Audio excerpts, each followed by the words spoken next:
എൻ്റെ പേര് ജിൻസ് ജോർജ്. ഇതിൻ്റെ വൈഫ് റോസ്മോൾ ജോൺസൺ. ഞങ്ങൾ താമരശ്ശേരി രൂപതയിൽ മഞ്ചേരി ഇടവകയിലാണ്. സെൻറ്റ് ജോസഫ് എന്നാണ് ഞങ്ങളുടെ ഇടവകയുടെ പേര്. ഞങ്ങൾക്ക് 5 കുട്ടികളാണ്.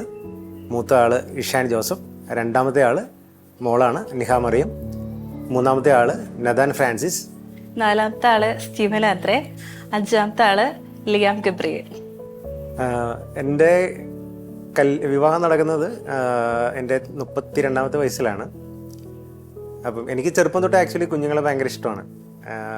ഞാൻ കുഞ്ഞുങ്ങളെ ഇപ്പം ഞങ്ങൾ പള്ളിയിൽ പോകുമ്പോഴാണെങ്കിലും എവിടെയാണെങ്കിലും നാട്ടിലാണെങ്കിലും കുഞ്ഞുങ്ങളെ ഞാൻ എപ്പോഴും എനിക്ക് ഭയങ്കര കാര്യമാണ്. അപ്പോൾ എനിക്ക് വിവാഹം കഴിക്കുന്നതിന് മുമ്പ് തന്നെ എനിക്ക് അത്യാവശ്യം കുഞ്ഞുങ്ങൾ ഉണ്ടാവണം, കുറച്ച് കൂടുതൽ കുഞ്ഞുങ്ങൾ ഉണ്ടാവണം. എനിക്കൊരു സന്തോഷം നൽകുന്ന ഒരു പാട്ട് കുഞ്ഞുങ്ങളാണ്. നമ്മുടെ കൂടെ കുറച്ച് ആളുകൾ കൂടുതലുള്ളപ്പോൾ അതിൻ്റെ ഒരു ഭംഗി, അതിൻ്റെ ഒരു ബ്യൂട്ടി ഉണ്ടെന്ന് എനിക്കറിയാം. അപ്പം അതുകൊണ്ട് കല്യാണം കഴിക്കുമ്പോൾ തന്നെ എനിക്ക് കുറച്ച് കുട്ടികൾ, 5 കുട്ടികൾ എന്നൊരു പ്ലാൻ ഉണ്ടായിരുന്നില്ല, കുറച്ച് കുട്ടികൾ വേണം എന്നായിരുന്നു മനസ്സിലുണ്ടായിരുന്ന പ്ലാന്. റോസിനെ ഞാൻ എൻ്റെ കൂടെ ഞങ്ങളൊന്നിച്ച് വിവാഹത്തിലേക്ക് പോകാമെന്ന് തീരുമാനിച്ചപ്പോൾ തന്നെ ഞങ്ങൾക്ക് കുട്ടികൾ കുറച്ച് കൂടുതൽ വേണമെന്ന് അവൾക്കും ആഗ്രഹം ഉണ്ടായിരുന്നു. അപ്പോൾ അങ്ങനെ ഒരു ആഗ്രഹം ഉണ്ടായിരുന്നത് കൊണ്ട് നമുക്കതിനെപ്പറ്റി പിന്നെ അങ്ങനെ കൺസേൺ എന്ന് പറഞ്ഞൊരു ഫാക്ടർ ഉണ്ടായിരുന്നില്ല. എൻ്റെ വീട്ടിൽ ഞാൻ ഒറ്റമോളാണ്. അപ്പോൾ ചെറുതിലെ മുതൽ എൻ്റെ കൂടെ കളിക്കാനിരിക്കുന്ന അമ്മയും, അപ്പോൾ അമ്മയും ഞാനും തമ്മിൽ കളിക്കുമ്പോൾ ചെറിയ പ്രായത്തിൽ എങ്ങനെ തോന്നിയെന്നറിയില്ല, അപ്പം മുതൽ എനിക്ക് 5 പിള്ളേരാണ് കളിക്കുമ്പോൾ. പിന്നെ അത് അങ്ങനെ ആ ഒരു കുഞ്ഞു പ്രായത്തിൽ മനസ്സിലേക്ക് കയറി വന്നു. പിന്നെ കുറച്ചും കൂടി ഒരു ടീനേജ് ഒക്കെ ആയ സമയത്ത് നമ്മൾ ഫ്രണ്ട്സിൻ്റെ കൂടെയൊക്കെ ഇരിക്കുമ്പോൾ അവരവരുടെ സിബ്ലിങ്സിനെ കുറിച്ച് പറയാൻ തുടങ്ങി. ആ സമയത്ത് നമ്മൾ ഭയങ്കരമായിട്ട് സൈലൻ്റ് ആവും. കാരണം എനിക്ക് അങ്ങനെ ഒരു എക്സ്പീരിയൻസ് ഇല്ല പറയാൻ. എനിക്ക് അങ്ങനെ ഒരു സ്നേഹം ഇതുവരെയായിട്ട് എക്സ്പീരിയൻസ് ചെയ്തിട്ടില്ല. അപ്പോൾ മനസ്സിനുള്ളിൽ നമുക്ക് വന്നൊരു കാര്യമാണ്, നമുക്ക് സ്നേഹിക്കാൻ ഒരുപാട് പേര് വേണം, അതുപോലെ തന്നെ നമ്മളെ സ്നേഹിക്കാൻ ഒരുപാട് പേരുണ്ടെങ്കിൽ അത് ഭയങ്കര ഒരു ബ്ലെസ്സിങ് ആണ്. അതിൽ നിന്നാണ് കല്യാണം കഴിയുമ്പോൾ എനിക്ക് 5 കുട്ടികൾ വേണം എന്നൊരു ആഗ്രഹത്തിലേക്ക് വന്നത്.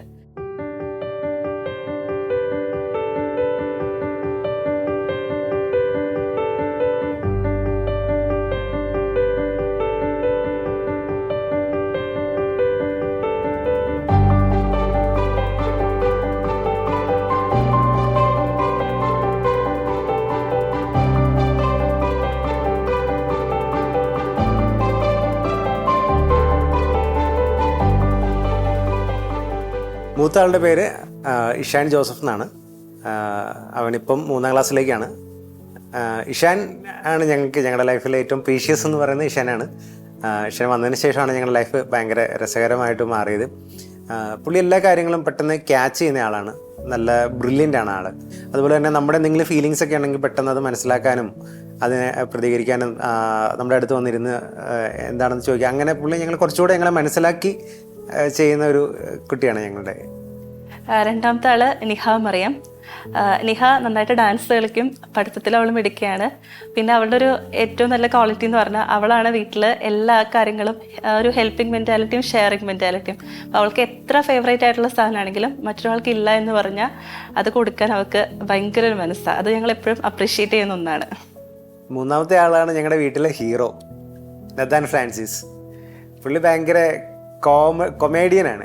എല്ലാ കാര്യത്തിലും പുള്ളി ഭയങ്കര ആക്റ്റീവാണ്, എനർജറ്റിക് ആണ്. 4ാമത്തെ ആള് സ്റ്റീവൻ ആന്ദ്രേ. അവൻ പ്രായത്തെ കവിഞ്ഞ ഒരു പക്വത കാണിക്കുന്ന ഒരാളാണ്. അവന് 3 വയസ്സ് കഴിഞ്ഞിട്ടേ ഉള്ളൂ, പക്ഷെ അവൻ്റെതായ എല്ലാ കാര്യങ്ങളും അവൻ സ്വയം ചെയ്യാനാണ് അവന് ഏറ്റവും ഇഷ്ടം.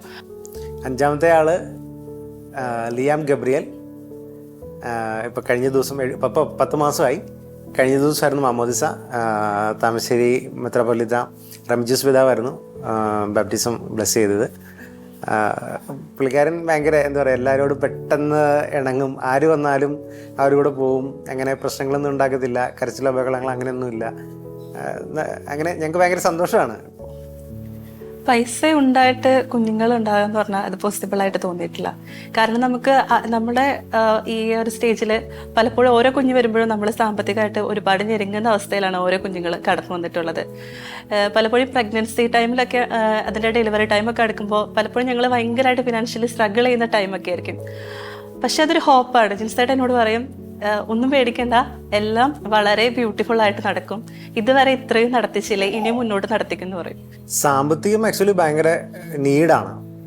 നമുക്കിപ്പോൾ ഇത്രയും കുഞ്ഞുങ്ങളുണ്ട്, സാമ്പത്തികം അത്യാവശ്യമായിട്ടുള്ള കാര്യം തന്നെയാണ്. അപ്പം നമ്മൾ ആക്ച്വലി ഒരു റെസ്പോൺസിബിലിറ്റി ഏറ്റെടുക്കുകയാണ്. അപ്പോൾ നമ്മൾ റെസ്പോൺസിബിലിറ്റി ഏറ്റെടുക്കുമ്പം ആ റെസ്പോൺസിബിലിറ്റിക്ക് ആവശ്യമായ കാര്യങ്ങൾ ഒരുക്കേണ്ടതിൻ്റെ ഉത്തരവാദിത്വം നമ്മൾ തന്നെയാണെന്ന് വിശ്വസിക്കുന്ന ആളാണ് ഞാൻ. അതുപോലെ ആദ്യത്തെ പ്രഗ്നൻസി തുടങ്ങി ലാസ്റ്റ് 5ാമത്തെ കുഞ്ഞിൻ്റെ ഒരു പ്രസവം വരെ ചിലപ്പോൾ ഓർക്കുമ്പോൾ അതൊരു മിറക്കിളായിട്ട് തോന്നും. കാരണം അതിന് 2 ആഴ്ച വരെ ചിലപ്പോൾ വേണമെങ്കിൽ അത് ചിന്തിക്കുമ്പോൾ നമുക്കത് എങ്ങനെ നടക്കും എന്നുള്ളൊരു ക്വസ്റ്റ്യൻ ആയിരിക്കും. പക്ഷേ അതിനെല്ലാം തമ്പുരാൻ എന്തെങ്കിലും ഒരു മാർഗം കാണിച്ചു തരും. ഏറ്റവും ബ്യൂട്ടിഫുള്ളായിട്ട് ഞങ്ങളുടെ 5 കുഞ്ഞുങ്ങളുടെ ഡെലിവറി ടൈമിൽ ഒരു പ്രശ്നം അല്ലെങ്കിൽ ഒരു കുറവോ ഇതുവരെയായിട്ട് ഉണ്ടായിട്ടില്ല. ഏറ്റവും മനോഹരമായിട്ട് ഏറ്റവും ബ്യൂട്ടിഫുൾ ആയിട്ടാണ് ഞങ്ങൾക്ക് അതെല്ലാം നടത്തി തന്നേക്കുന്നത്. നമുക്ക് നമ്മുടെ ആവശ്യങ്ങൾക്ക് അനുസരിച്ചിട്ട് എല്ലാ കാര്യങ്ങളും ക്രമീകരിക്കപ്പെടുമെന്നും അതിനുവേണ്ടി നമ്മൾ ഹാർഡ് വർക്ക് ചെയ്യാൻ റെഡിയാണെന്നും ഉള്ളതുകൊണ്ട് എല്ലാം കുഴപ്പമില്ലാതെ പോകുന്നുണ്ട്.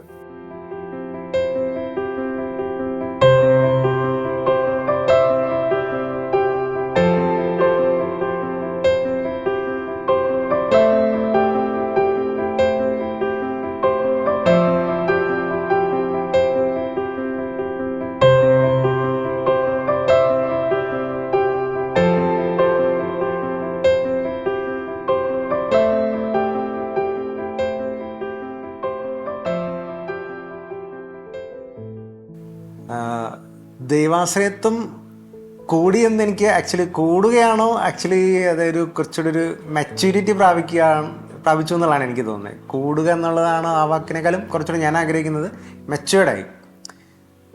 ഞാൻ ആദ്യം പറഞ്ഞതുപോലെ തന്നെ എനിക്കെപ്പോഴും ഒരു സ്ട്രോങ് ബിലീഫുണ്ട് ഉള്ളിൽ.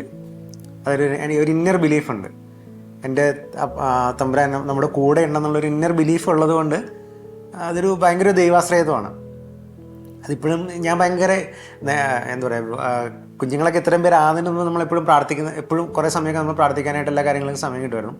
പിന്നെ ഇപ്പം അത്രയും നമുക്ക് സമയം കിട്ടത്തില്ല. കാരണം ജോലി ടൈം കഴിഞ്ഞിട്ട് നമുക്ക് വൈകുന്നേരം ആയിരിക്കും നമ്മൾ വരുന്നത്. ഒരു 7 മണി 7:30 കൂടെ വരുന്നത്. പിന്നെ വരുന്ന സമയമാകുമ്പോഴത്തേക്ക് പിന്നെ ഇവിടെ ബഹളവും ഉച്ചപ്പാടൊക്കെ ആയിരിക്കും. അപ്പം അങ്ങനെ ഒത്തിരി നേരം ഇരുന്ന് പ്രാർത്ഥിക്കാനായിട്ട് അല്ലെങ്കിൽ അതിനുവേണ്ടി സമയം കണ്ടെത്തി പള്ളിയിൽ പോയിരിക്കാനൊന്നും ഇപ്പം കിട്ടാറില്ല. ഒരമ്മ എന്ന നിലയിൽ ഞങ്ങൾ അപ്പൻ എന്ന നിലയിൽ ഞങ്ങൾ ആഗ്രഹിക്കുന്നത് ഞങ്ങളുടെ മക്കളെല്ലാവരും ദൈവത്തിൽ ആശ്രയിക്കുന്നവരായിരിക്കണം എന്ന ചിന്തയിലാണ് ഞങ്ങൾ മക്കളെ വളർത്തുന്നത്. അപ്പോൾ സ്വന്തം അപ്പനേക്കാൾ കൂടുതൽ സ്നേഹിക്കുന്ന ഒരു അപ്പനുണ്ട്.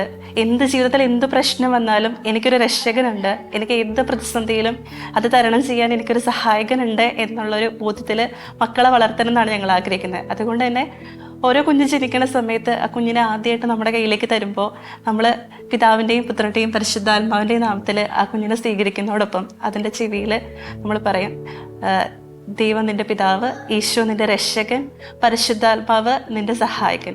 അപ്പം അങ്ങനെ നമ്മൾ പറഞ്ഞു വളർത്തുന്ന കുഞ്ഞുങ്ങൾ എന്തെങ്കിലും ഒരു പ്രശ്നം ഉണ്ടായിക്കഴിഞ്ഞാൽ അവർ വേറെ മാർഗങ്ങൾ അന്വേഷിച്ച് പോകുക, അല്ലെങ്കിൽ ആത്മഹത്യയിലേക്കോ അല്ലെങ്കിൽ തെറ്റായ കൂട്ടുകെട്ടുകളിലേക്കോ ഒന്നും പോയില്ല എന്നുള്ളതാണ് ഞങ്ങളുടെ 2 പേരുടെയും വിശ്വാസം. അവരുടെ ജീവിതത്തിൽ ഇപ്പം ഞാനിപ്പോൾ കുഞ്ഞു കുട്ടികളാണ്.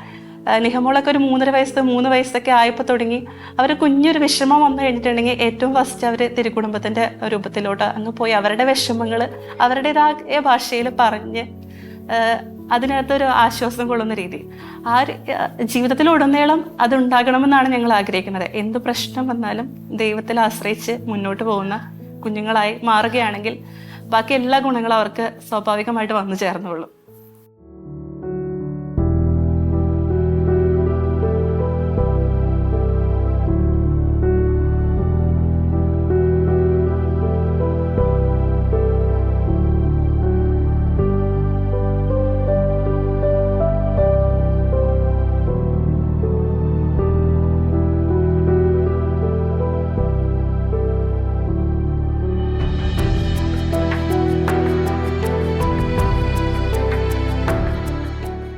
ആക്ച്വലി ഞാൻ റോസ്മോളെ പെണ്ണ് കാണാനായിട്ട് അങ്ങനെ പോകേണ്ട ഒരു ആവശ്യം വന്നിട്ടില്ല. കാരണം എനിക്ക് റോസ്മോളെ നേരത്തെ അറിയാമായിരുന്നു.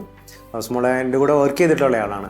പെണ്ണ് കാണാന്ന് വെച്ചാൽ കല്യാണം നമ്മുടെ ഉറപ്പിച്ചതിന് ശേഷമാണ് ജിൻസേട്ടൻ ഖത്തറിൽ നിന്ന് വീട്ടിലോട്ട് വരുന്നത്. അന്ന് അനിയൻ്റെ കൂടെയാണ് വരുന്നത്. അപ്പോൾ ആ സമയത്തൊരു ബ്ലൂ കളർ ഷെയ്ഡുള്ള സ്ട്രിപ്പായിട്ടുള്ള ഒരു ഷർട്ടും പാൻറ്റും എന്നാണ് എൻ്റെ ഒരു ഓർമ്മയിൽ. അപ്പം ഞാനൊരു യെല്ലോ ചുരിദാർ ഇട്ടുള്ള ഒരു ഫോട്ടോ ആണ് എൻ്റെ മനസ്സിൽ.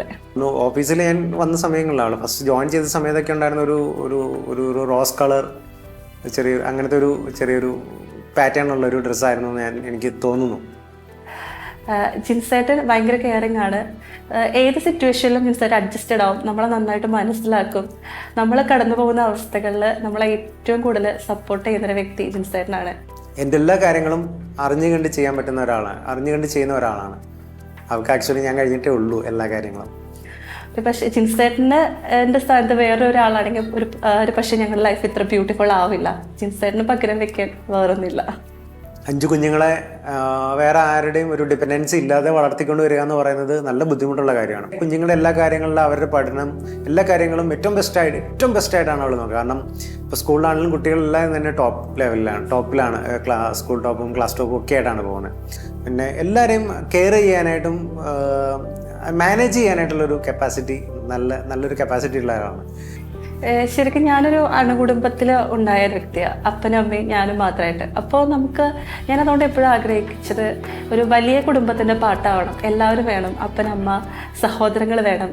എനിക്ക് ലൈഫിൽ എക്സ്പീരിയൻസ് ചെയ്യാത്ത സിബ്ലിങ്സിൻ്റെ സ്നേഹം വേണം. അങ്ങനെ ഒരു ജോയിൻറ്റ് ഫാമിലിയാണ് ഞാൻ ആഗ്രഹിച്ചത്. അപ്പോൾ ജിൻസേൻ്റെ വീട്ടിലോട്ട് കടന്നു ചെന്നപ്പോൾ എനിക്ക് അങ്ങനെ ഒരു സ്വീകരണമാണ് അവിടെ നിന്ന് കിട്ടിയത്. മമ്മിയാണെങ്കിലും അനിയനാണെങ്കിലും അനിയത്തിയാണെങ്കിലും എല്ലാവരും. പിന്നെ എപ്പോഴും എനിക്ക് തോന്നാറുള്ളത് കുഞ്ഞുങ്ങൾ ഗ്രാൻഡ് പാരൻസിൻ്റെ കൂടെ ആയിരിക്കുന്നത് നമ്മുടെ ഒപ്പം ഗ്രാൻഡ് പാരൻസ് ഉണ്ടാകുന്നത് കുറച്ചുകൂടി നല്ലതാണ്. കാരണം അവരുടെ വിശ്വാസ ജീവിതത്തിൽ ഒരു പക്ഷേ നമ്മളെക്കാൾ കൂടുതൽ അവരെ ഗൈഡ് ചെയ്യാൻ പറ്റുന്നത് അവർക്കാണ്. ഇപ്പോൾ മമ്മിയാണെങ്കിൽ എന്നെക്കാളും ജിൻസേട്ടനേക്കാളും ഉപരിയായിട്ട് വിശ്വാസ പരിശീലനത്തിന് മമ്മി അതിൻ്റെതായ ഒരു പ്രാധാന്യം കൊടുക്കും. മമ്മി എന്തൊക്കെ സംഭവിച്ചാലും അതിനൊരു മമ്മിക്ക് കൃത്യമായിട്ടൊരു ചിട്ടയുണ്ട്. ആ ഒരു സമയത്ത് പ്രാർത്ഥനയെ എത്തിക്കാനും അല്ലെങ്കിൽ മക്കളോട് ഈശോയെക്കുറിച്ച് കൂടുതൽ സംസാരിക്കാനൊക്കെ അത് അവരുടെ ഗ്രാൻഡ് പാരൻസിനാണ് കൂടുതൽ സാധിക്കണമെന്നാണ് എനിക്ക് ഫീൽ ചെയ്തിട്ടുള്ളത്. ചർച്ചിൻ്റെ കാഴ്ചപ്പാടിൽ ദശാംശം നമ്മൾ ഒരു കുറച്ച് ഭാഗമെങ്കിലും നമ്മൾ ചർച്ചിൽ കൊടുക്കണമെന്നുണ്ട്. പിന്നെ മറ്റുള്ള കുറച്ച് ഭാഗം നമ്മൾ അല്ലാതെ കൊടുക്കണമെന്നുണ്ട്. കൊടുക്കുന്നത് നല്ലതാണ്, ദൈവാനുഗ്രഹം ഉണ്ടാവും. അതൊരു കാഴ്ചപ്പാടാണ്. നമ്മളെക്കൊണ്ട് പറ്റുന്ന രീതിയിൽ ചെയ്യുക, കൊടുക്കുന്നത് ബെസ്റ്റാണ്. നോർമലി നമ്മൾ ഡെലിവറി കഴിയുമ്പോൾ നമ്മുടെ വയറ് ചാടും, ചിലപ്പോൾ നമ്മുടെ തടി കൂടും. പിന്നെ നമ്മൾ കണ്ടിന്യൂസ് ആയിട്ട് ഇപ്പോൾ ഞാനാണെങ്കിൽ ഇപ്പോൾ 9 വർഷം ഞങ്ങൾ എല്ലാം കഴിച്ചിട്ട് മൂത്ത മോൻ 8 വയസ്സ്. ഈ 8 വർഷം തുടർച്ചയായിട്ട് ഫീഡ് ചെയ്യുന്നുണ്ട്. അതിൻ്റെ ഇടയിൽ ചെറിയൊരു ഗ്യാപ്പൊക്കെയാണ് എനിക്ക് കിട്ടിയേക്കുന്നത്. അപ്പോൾ അതിൻ്റേതായിട്ടുള്ള ബോഡിയിൽ കുറച്ച് വ്യത്യാസങ്ങളൊക്കെ വരും. പക്ഷെ അതൊന്നും ഒരു മാറ്റർ അല്ല. ഞങ്ങൾ തമ്മിലുള്ളൊരു സ്നേഹബന്ധത്തിലോ അല്ലെങ്കിൽ ലൈഫിൽ നമുക്ക് നമ്മളോട് തന്നെ തോന്നുന്ന ഒരു സെൽഫ് കോൺഫിഡൻസിലോ അല്ലെങ്കിൽ റെസ്പെക്റ്റിലോ അതൊന്നും ഒരിക്കലും ഒരു മാറ്ററായിട്ട് കടന്നു വന്നിട്ടില്ല ഇതുവരെയായിട്ടും. ഞങ്ങൾ ആക്ച്വലി രണ്ടുപേരും അങ്ങോട്ടും ഇങ്ങോട്ടും കോംപ്ലിമെൻ്റ് ചെയ്ത് തന്നെയാണ് വർക്ക് ചെയ്യാറുള്ളത്. ഇപ്പം ഇവിടെയാണെങ്കിലും ഇപ്പം കുക്ക് ചെയ്യുന്ന കാര്യത്തിലാണെങ്കിൽ ഞാൻ അത്യാവശ്യം കുക്ക് ചെയ്യും. അപ്പം ഇപ്പം എന്തെങ്കിലും ഉണ്ടാക്കണമെങ്കിലും ഞാൻ ഉണ്ടാക്കും. അങ്ങനെ നമുക്ക് വയ്യെങ്കിലും ഒക്കെ ഞാൻ ഉണ്ടാക്കും. പിന്നെ അവൾ ഉണ്ടാക്കുന്ന സമയത്താണെങ്കിലും നമുക്ക് എന്തെങ്കിലും ചെയ്യാനുള്ളതാണെങ്കിൽ നമ്മൾ ചെയ്യും. പാത്രം കഴുകാനുള്ളതോ പിന്നെ ഇപ്പം ഇത് അടിച്ച് വൃത്തിയാക്കാനോ തുടയ്ക്കാനോ എന്ത് കാര്യങ്ങളും നമ്മൾ വളരെ ഈസി ഗോയിൽ നമ്മൾ ചെയ്യുന്നുണ്ട്. അപ്പോൾ അതുകൊണ്ട് പുള്ളിക്കാരിക്ക് ഇത് ഭയങ്കര സപ്പോർട്ടാണ്. എല്ലാ കാര്യങ്ങളും ജിൻസേട്ടൻ ഏത് കാര്യമാണെങ്കിലും ചെയ്യാൻ വില്ലിങ് ആണ്. അപ്പോൾ കുഞ്ഞുങ്ങളെ കുളിപ്പിക്കണോ, അവർക്ക് ഭക്ഷണം കൊടുക്കണോ, അവരെ പഠിപ്പിക്കാനിരിക്കുന്ന കാര്യത്തിൽ മാത്രമാണ് ജിൻസേട്ടൻ പറയുക അത് നീ ഇരുന്നാൽ മതി എന്ന് പറഞ്ഞ് പിന്മാറുന്ന ഒരു അവസ്ഥയുള്ളൂ. പക്ഷേ ഒരു സിറ്റുവേഷൻ എനിക്കിപ്പോൾ വയ്യ, അത് ഹാൻഡിൽ ചെയ്യണമെന്ന് പറഞ്ഞാൽ അതും ചെയ്യാം തയ്യാറാണ്. ഫുഡ് ഉണ്ടാക്കുകയാണെങ്കിൽ എന്നെക്കാൾ നന്നായിട്ട് കുക്ക് ചെയ്യും. കുട്ടികൾക്ക് അവർക്ക് കൂടുതൽ ഇഷ്ടം അപ്പൻ ഉണ്ടാക്കുന്ന ഫുഡാണ് അവർക്ക് കൂടുതൽ ഇഷ്ടം. ഒരു വീട്ടിൽ എന്തൊക്കെ കാര്യങ്ങളുണ്ടോ അതെല്ലാം പരസ്പരം ഷെയർ ചെയ്ത് ചെയ്യുക എന്നതാണ് ഇവിടുത്തെ ഒരു രീതി.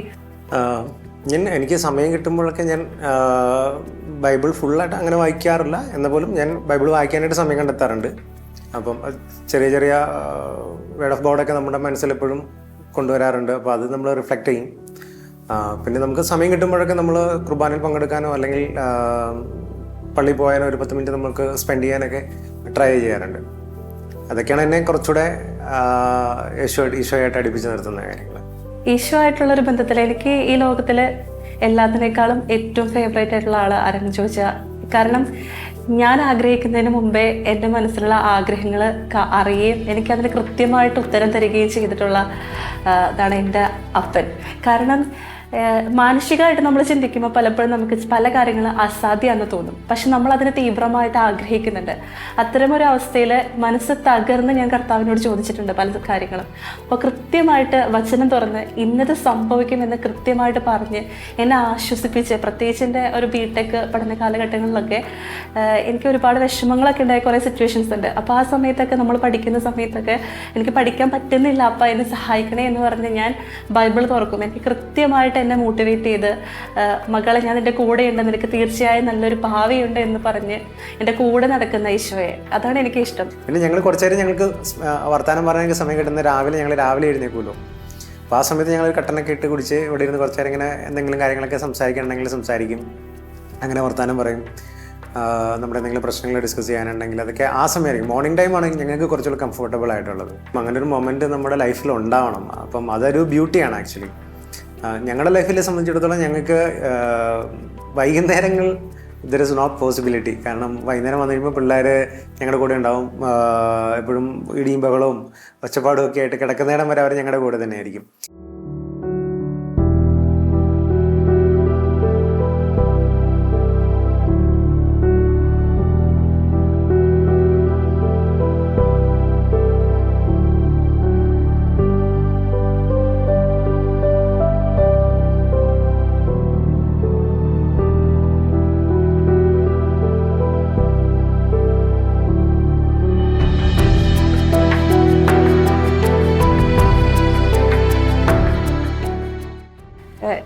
എനിക്ക് തോന്നുന്നു കൂടുതൽ പിടിവാശിയൊക്കെ ഉള്ള ഒരു ടൈപ്പായിട്ട് എനിക്ക് ഫീൽ ചെയ്തിട്ടുള്ളത്. ജിൻസേട്ടൻ കുറച്ചും കൂടി പക്വതയോടുകൂടി തീരുമാനങ്ങൾ എടുക്കുന്ന ആളാണ്.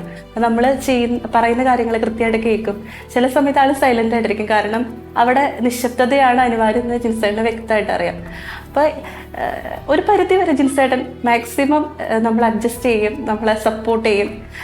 ചില സമയത്ത് നമുക്ക് പ്രത്യേകിച്ച് സ്ത്രീകളിലൊക്കെ മൂഡ് സ്വിങ്സ് ഭയങ്കരമായിട്ടുണ്ടാവും. ആ സമയത്തൊക്കെ നമ്മുടെ ഇതുകൊണ്ടാണ് ഇങ്ങനെയാണ് സംഭവിക്കുന്നതെന്ന് വ്യക്തമായിട്ട് മനസ്സിലാക്കി അത്രയും സപ്പോർട്ട് ചെയ്ത് പോകുന്നത് ശരിക്കും നമ്മുടെ ലൈഫിൻ്റെ ഒരു കൃത്യമായിട്ട് ബാലൻസ് ചെയ്ത് കൊണ്ടുപോകാൻ ഒരു കീ റോൾ വഹിക്കുന്നത് പൂർണ്ണമായിട്ട് ജിൻസേട്ടൻ തന്നെയാണ്. ഒരാളോട് പെരുമാറുന്ന രീതികൾ, അല്ലെങ്കിൽ മറ്റുള്ളവർക്ക് നമ്മൾ എങ്ങനെ റെസ്പെക്റ്റ് കൊടുത്ത് നമ്മൾ സംസാരിക്കണം, എങ്ങനെ പെരുമാറണം, നമ്മൾ വർക്കേഴ്സ്, നമ്മുടെ കൂടെയുള്ള നമ്മുടെ കൂടെ ജോലി ചെയ്യുന്നവർ അല്ലെങ്കിൽ നമ്മുടെ സബോർഡിനേറ്റ്സ് ആയിട്ടുള്ളവരോട് എങ്ങനെ പെരുമാറണം, അവരെ എങ്ങനെ ഗൈഡ് ചെയ്യണം, അവരെ എങ്ങനെ ലൈഫിൽ കുറച്ചുകൂടെ ലിഫ്റ്റ് ചെയ്യാൻ നമുക്ക് പറ്റും. പക്ഷെ പ്രൊഫഷണലി അവരെങ്ങനെ കുറച്ചുകൂടി ബെറ്റർ ആവാൻ പറ്റും, അങ്ങനെയൊക്കെയുള്ള കാര്യങ്ങൾ ചെയ്യാൻ പറ്റും. അതെനിക്ക് തോന്നുന്നു എൻ്റെ ഒരു കാത്തലിക് കൾച്ചറിൽ നിന്ന് നമുക്ക് മറ്റുള്ളവരെ കുറച്ചുകൂടി ബെറ്റർ ആക്കിക്കൊണ്ട് വരണം, അവരുടെ ലൈഫ് ബെറ്റർ ആവണം എന്നൊക്കെയുള്ള ചിന്തകളിൽ നിന്ന് വന്നിട്ടുള്ള കാര്യങ്ങളാണ്. ചില സാഹചര്യങ്ങളൊക്കെ നമ്മൾ ഒറ്റയ്ക്കായി പോകും. പക്ഷേ ഒരു വിവാഹ ജീവിതത്തിലേക്ക് കടന്നു പോകുമ്പോൾ പരസ്പരം മനസ്സിലാക്കുന്ന രണ്ട് ദമ്പതികളാണെന്നുണ്ടെങ്കിൽ നമ്മുടെ ജീവിതത്തിൽ ഒരിക്കലും ഒറ്റപ്പെട്ടു പോകുന്നൊരവസ്ഥ ഉണ്ടാവില്ല. ഏതിനും ധൈര്യമായിട്ട് പ്രോത്സാഹനമായിട്ട് നമ്മുടെ കൂടെ നമ്മുടെ പാർട്ട്ണർ ഉണ്ടാവും. അപ്പം അങ്ങനെ ഒരു പാർട്ട്ണർ കൂടെയുള്ള സമയത്ത് നമ്മുടെ കരിയറിനോ അല്ലെങ്കിൽ നമ്മുടെ സ്വപ്നങ്ങൾക്കോ ഒരിക്കലും ഒരു ബ്രേക്ക് ഉണ്ടാവില്ല. പലപ്പോഴും ജിൻസേട്ടന് എൻ്റെ മേലുള്ള എക്സ്പെക്റ്റേഷൻസ് കാണുമ്പോൾ ഞാൻ തോന്നുന്നു, ദൈവമേ ഇത്രയും ലെവൽ അച്ചീവ് ചെയ്യാൻ എനിക്ക് പറ്റുമോ എന്ന് എനിക്ക് തന്നെ തോന്നിപ്പോകും. അപ്പോൾ ഒരു നല്ല പാർട്ട്ണറെ കിട്ടി ഒരുപാട് കുഞ്ഞുങ്ങളായിട്ടുള്ള ജീവിതം എന്ന് പറയുന്നത് അത് ഈ ഭൂമിയിലെ ഏറ്റവും രസകരമായിട്ടുള്ള നിമിഷം തന്നെയാണ്. വിവാഹം എത്രയും പെട്ടെന്ന്, എൻ്റെ ഒരു കാഴ്ചപ്പാടിൽ നമ്മൾ ഒരു 23-25 വിവാഹം കഴിക്കണമെന്നാണ് ഞാൻ പറയുന്നത്. അപ്പോഴാണ് നമുക്ക് നമ്മുടെ മക്കളെ നമുക്ക് നല്ല രീതിയിൽ വളർത്താനായിട്ട് നമുക്കൊരു ആ ഒരു ഏജിൽ നമുക്ക് കുഞ്ഞുങ്ങളുണ്ടായി കഴിയുമ്പോൾ ഓട്ടോമാറ്റിക്കലി നമ്മൾ പെട്ടെന്ന് നമ്മളും ഗ്രോ അപ്പ് ആകാൻ തുടങ്ങും. ലേറ്റ് ആകുമ്പോൾ ഒരു മെയിൻ പ്രശ്നം, നമ്മൾ ഫിസിക്കലി നമ്മൾ ടയേർഡ് ആയിക്കൊണ്ടിരിക്കുകയാണ്. നമ്മൾ ഓരോ ദിവസം ചെല്ലുന്നവർ നമ്മൾ ടയേർഡ് ആയിക്കൊണ്ടിരിക്കുകയാണ്. അപ്പോൾ അങ്ങനെ വരുമ്പോൾ മറ്റുള്ള കാര്യങ്ങൾ, നമുക്ക് കുഞ്ഞുങ്ങളുടെ കാര്യങ്ങളെല്ലാം കൂടെ ശ്രദ്ധിക്കാൻ നമുക്ക് ഭയങ്കര ബുദ്ധിമുട്ട് വരും. ഒരു 5 മക്കളൊക്കെ എന്ന് പറയുമ്പം ഇപ്പോൾ ഞാനൊരു 40 ഏജിലേക്ക് എത്തി. അപ്പോൾ എൻ്റെ ഒരു എന്താ പറയുക, ലൈഫ് സ്പാനിൻ്റെ ഒരു പകുതി കഴിഞ്ഞ് ഞാൻ. അപ്പോഴും എൻ്റെ കുഞ്ഞുങ്ങൾ ആ ഒരു ചെറിയ സ്റ്റേജിൽ നിന്ന് പിക്ക് ചെയ്ത് വരുന്നതേ ഉള്ളൂ. അപ്പം അത് കുറച്ചുകൂടി നേരത്തെ ആയിരുന്നെങ്കിൽ ബെറ്റർ ആവുമെന്നാണ് എൻ്റെ ഒരു കാഴ്ചപ്പാട്.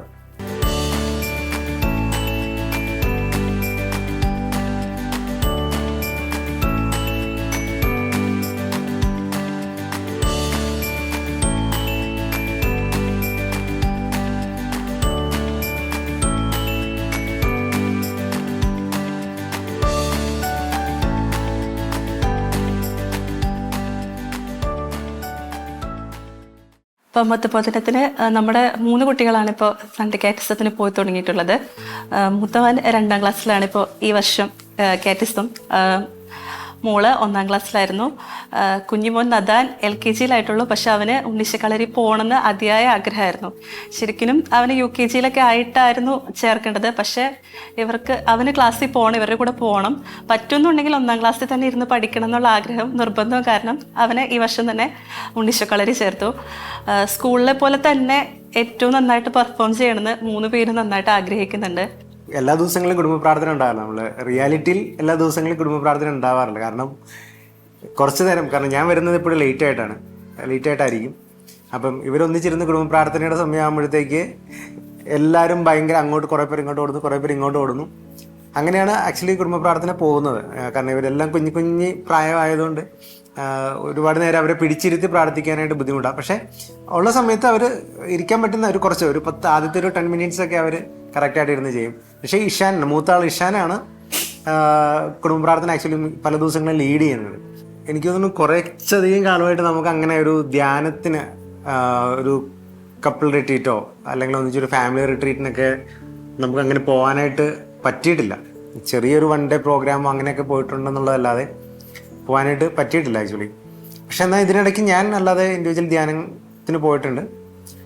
പക്ഷെ ഞങ്ങൾക്ക് ഒന്നിച്ച് പോകാൻ പറ്റാത്തതിൻ്റെ കാരണം ഒന്ന് ജോലിയുടെ പ്രശ്നങ്ങളുണ്ടാവും, പിന്നെ എല്ലാവരെയും കൊണ്ട് പോവുക എന്നുള്ളത് പോസിബിൾ അല്ലാത്ത കാര്യങ്ങളുണ്ടാവും. അതുകൊണ്ടൊക്കെയാണ് നമ്മൾ കല്യാണം കഴിഞ്ഞ ആദ്യത്തെ ആഴ്ചയിൽ ശരിക്കും എല്ലാവരും ഹണിമൂൺ ട്രിപ്പൊക്കെ ആയിട്ട് വേറെ എവിടെയെങ്കിലുമൊക്കെ പോകുമ്പോൾ ജിൻസേട്ടൻ ചൂസ് ചെയ്തത് ഞങ്ങൾ രണ്ടുപേരും കൂടി ഒരുമിച്ചൊരു ധ്യാനം കൂടാനായിരുന്നു. അപ്പോൾ ആദ്യം അത് കേട്ട് കഴിഞ്ഞപ്പോൾ സുഹൃത്തുക്കളൊക്കെ എന്നെ കളിയാക്കി, നിങ്ങൾ ഹണിമൂൺ പോകുന്നത് പോലും ധ്യാനത്തിനാണോ എന്ന്. പക്ഷെ അതും ലൈഫിലൊരു നല്ലൊരു അനുഭവമായിരുന്നു. പിന്നീട് അങ്ങോട്ടുള്ള യാത്രയിൽ ഒരു കുഞ്ഞിനെ ഒക്കെ ആഗ്രഹിച്ചിട്ടുള്ള യാത്രയിൽ ഞങ്ങൾക്കതൊരു ബ്ലെസ്സിങ് ആയിരുന്നു. അപ്പോൾ നമ്മൾ ഒരുമിച്ചിരുന്ന് പ്രാർത്ഥിക്കാനും ഒക്കെ ഒരുപാട് ആഗ്രഹിക്കുന്നുണ്ട്. പക്ഷേ ഇപ്പോൾ കുഞ്ഞുങ്ങൾ ചെറുതായ കാരണം നമ്മളിപ്പോൾ ആ ഒരു ഒരുമിച്ചിരുന്ന് എല്ലാവരും കൂടി ഒരുമിച്ചിരുന്ന് പ്രാർത്ഥിക്കാൻ ഒത്തിരി സമയം കിട്ടിയില്ലെങ്കിൽ പോലും കുഞ്ഞുങ്ങൾ ഞാനുള്ള സമയത്താണെങ്കിൽ നമുക്ക് അവർക്ക് ഏറ്റവും ഇഷ്ടം ഈശോയെ സ്തുതിച്ച് പ്രാർത്ഥിക്കാൻ അല്ലെങ്കിൽ പാട്ടുകളിലൂടെ പ്രാർത്ഥിക്കാൻ അങ്ങനെയുള്ള കാര്യങ്ങളൊക്കെ അവർക്ക് ഇൻട്രസ്റ്റാണ്. അപ്പോൾ അവർക്ക് അവരുടെ കൂടെ ഇരുന്ന് അത് ചിലപ്പോൾ ആണെങ്കിൽ ഒരു ദിവസം കിട്ടുന്ന വളരെ കുറച്ച് സമയമായിരിക്കും, ചിലപ്പോൾ നമ്മൾ എന്തെങ്കിലും ചെയ്യുന്നതിൻ്റെ ഇടയിലായിരിക്കും, ചിലപ്പോൾ പഠിക്കാനിരിക്കുമ്പോൾ കിട്ടുന്ന ഒരു ചെറിയ ഗ്യാപ്പിനകത്തായിരിക്കും.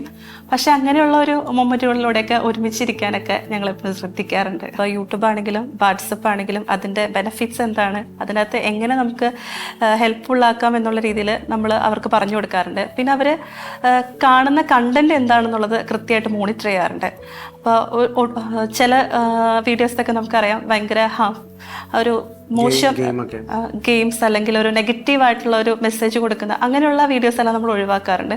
കാരണം നമുക്ക് ഇപ്പോഴേ അവരെ പിടിച്ചു വെച്ച് ഇപ്പം ഇവർ നോക്കുമ്പോൾ ഇവരുടെ ചുറ്റുപാടുള്ളവരും ഇതൊക്കെ കാണുന്നുണ്ട്. കാരണം ഇത് കണ്ടിട്ട് വന്നിട്ടാണ് ഇവർ വിശേഷങ്ങൾ പറയുന്നത്. അപ്പം നമുക്ക് ഇവരെ ഒരു പരിധി കൂടുതൽ നമുക്ക് അങ്ങനെ സ്ട്രെസ് ചെയ്തിട്ട് ചെയ്യാൻ പാടില്ല, അത് കാണാൻ പാടില്ല എന്ന് പറയാൻ പറ്റില്ല. നമുക്ക് അവർക്ക് ഒരു ഫ്രീനെസ് ഞാനെപ്പോഴും അവരോട് പറയാം, അവരെങ്ങനെ അവരുടേതായ ഒരു ഇൻഡിവിജ്വാലിറ്റി അവർ ഫോം ചെയ്ത് വരണം. ഓരോരുത്തരും ഓരോ വ്യക്തികളാണ്. അപ്പോൾ ആ ഒരു വ്യക്തിത്വം നന്നാവാൻ വേണ്ടിയിട്ട് അവരവർ തന്നെ ശ്രമിക്കുക. നമ്മൾ പിന്നെ എല്ലാത്തിനും ഒരു ലിമിറ്റ്, ഒരു കൺട്രോൾ, എപ്പോഴും ഒരു മോണിറ്ററിങ് സിസ്റ്റം നമ്മളെപ്പോഴും മുകളിലുണ്ടാവും, ഒരു സൂപ്പർവിഷൻ എപ്പോഴും ഉണ്ട്. ഞങ്ങൾ ഒരുമിച്ചിരിക്കുന്ന സന്ദർഭങ്ങളിൽ മാക്സിമം നമ്മൾ ഫോൺ ഒഴിവാക്കണം എന്ന് ആഗ്രഹിക്കുന്നവരാണ്. ഞാൻ കൂടുതലും ഓഫീസിലായതുകൊണ്ട് എൻ്റെ ഓഫീസ് ആവശ്യങ്ങൾ, ഞാൻ ഓഫീസിൽ ചെന്നിട്ട് ഞാൻ അധികം അങ്ങനെ മൊബൈൽ മറ്റുള്ള കാര്യങ്ങളൊക്കെ സോഷ്യൽ മീഡിയ കാര്യങ്ങളൊക്കെ ഞാൻ അധികം യൂസ് ചെയ്യാറില്ല. വല്ല റെയറായിട്ട് വല്ല ചായ കുടിക്കാൻ അങ്ങനെയൊക്കെ പോകുമ്പോൾ മാത്രമാണ് യൂസ് ചെയ്യുന്നത്. ഓരോ കുഞ്ഞും നമ്മുടെ ഇടയിലേക്ക് വരുന്നതിനനുസരിച്ച് നമ്മൾ തമ്മിലുള്ള ഒരു ബോണ്ടിങ് കൂടുവാണ്. അത് ഞാനും ഹസ്ബൻഡും തമ്മിലുള്ളത് മാത്രമല്ല, കുഞ്ഞുങ്ങൾ തമ്മിലുള്ളത്. ഓരോ കുഞ്ഞുങ്ങളെ ക്യാരി ചെയ്യുന്ന സമയത്ത് ഇപ്പോൾ അവിടുന്ന് ജിൻസേൻ്റെ ഭാഗത്ത് നിന്ന് കിട്ടുന്ന നമുക്കൊരു സപ്പോർട്ട്, കെയർ, അതുപോലെ തന്നെ കുഞ്ഞുങ്ങളുടെ ഭാഗത്തു നിന്നും അതെല്ലാം എന്ന് പറഞ്ഞാൽ ലൈഫിലെ ഏറ്റവും സുന്ദരമായിട്ടുള്ള നിമിഷങ്ങളാണ്. നമ്മളെപ്പോഴും നമ്മുടെ ഒരു ജോലി അല്ലെങ്കിൽ നമ്മുടെ സാമ്പത്തികം, നമ്മുടെ കരിയർ, ഇതെല്ലാം ഇത് മാത്രമല്ല, അതിനപ്പുറം ഉള്ള സന്തോഷമാണ് ഈ ജീവിതം. നമുക്കിതെല്ലാം വേണം, സാമ്പത്തികം വേണം, കരിയർ വേണം. പക്ഷെ ഒരിക്കലും നമുക്ക് ഒരുപാട് കുഞ്ഞുങ്ങളുണ്ടായത് കൊണ്ടോ അല്ലെങ്കിൽ ആ കുഞ്ഞുങ്ങളെ വളർത്താൻ വേണ്ടി നമ്മൾ സ്ട്രഗിൾ ചെയ്യുന്നുണ്ടോ ഒരിക്കലും നമ്മുടെ കരിയർ ഒന്നും ഒരിക്കലും നഷ്ടപ്പെടില്ല. കാരണം നമുക്ക് അതിൻ്റെതായ സമയമെല്ലാം കിട്ടും. നമ്മുടെ ലൈഫ് കുറച്ചും കൂടി റിലാക്സ്ഡ് ആവുമെന്ന് തോന്നണേ. കാരണം പലപ്പോഴും നമ്മൾ ജോലിക്കൊക്കെ പോയി അതിൻ്റെ സ്ട്രെസ്സൊക്കെ കഴിഞ്ഞ് സ്ട്രെസ്സൊക്കെ കൊണ്ട് വീട്ടിലോട്ട് വരുമ്പോൾ അവിടെ നമ്മൾ കാണുന്നത് നമ്മളെ ചിരിച്ച് സ്വാഗതം ചെയ്യുന്ന ഈ കുഞ്ഞു മുഖങ്ങളെയാണ്. അതിനപ്പുറം സന്തോഷം ജീവിതത്തിൽ വേറെ കിട്ടാനില്ല. ഇന്നത്തെ ഈ ദിവസം പോകുന്ന പോലെയല്ല നാളത്തെ പോകുന്നത്. അതിനകത്ത് വേറെ കുറേ പ്രശ്നങ്ങളുണ്ടാവാം, രസങ്ങളുണ്ടാവാം, നമ്മൾ വൈകുന്നേരം വന്ന് നമ്മൾ എൻജോയ് ചെയ്യുന്ന കുറേ കാര്യങ്ങളുണ്ടാവാം. അങ്ങനെ ഓരോ ദിവസവും നമ്മൾ ഈ വിവാഹ ജീവിതത്തെയും നമ്മുടെ മക്കളൊക്കെ ഒന്നിച്ചുള്ള ഒരു ലൈഫിനെ നമ്മൾ കുറച്ചൊരു രസകരമായിട്ട് ഭയങ്കര എന്തോ നമ്മൾ ചെയ്തൊരു ഫാമിലി ബിൽഡ് ചെയ്തു അങ്ങനെയല്ല. ഞാൻ പറയുന്നത് വളരെ സിമ്പിളായിട്ട് കാണാൻ പറ്റുന്ന കാര്യങ്ങളേ ഉള്ളൂ. ഓരോ ദിവസം കാണുന്നു, പല കുടുംബത്തിൽ അടി ഉണ്ടാകുന്നു, ഞാനിവളും അടി ഉണ്ടാവാറുണ്ട്, വഴക്കുണ്ടാവാറുണ്ട്. അതിനിടയ്ക്ക് പിള്ളേർ വന്ന് ഒരു നായിക വന്ന് സോൾവ് ചെയ്യാറുണ്ട്, ഇടയ്ക്ക് കരയാറുണ്ട്, വിഷമിക്കാറുണ്ട്, സന്തോഷം ഉണ്ടാകാറുണ്ട്, റൊമാൻസ് ഉണ്ടാവാറുണ്ട്. ഇതൊക്കെ ഒരു ഡിഫറെൻ്റാണ്. അപ്പോൾ നമുക്ക് ഓരോ ദിവസം ഒരു പുതിയ സിനിമ കാണുന്ന പോലെ എക്സ്പീരിയൻസ് ചെയ്ത് പോവുകയാണെങ്കിൽ ഭയങ്കര രസമാണ്. കോംപ്ലിക്കേറ്റഡ് ആക്കേണ്ട ഒരു കാര്യവും വിവാഹ ജീവിതത്തിലോ ഒന്നുമില്ല.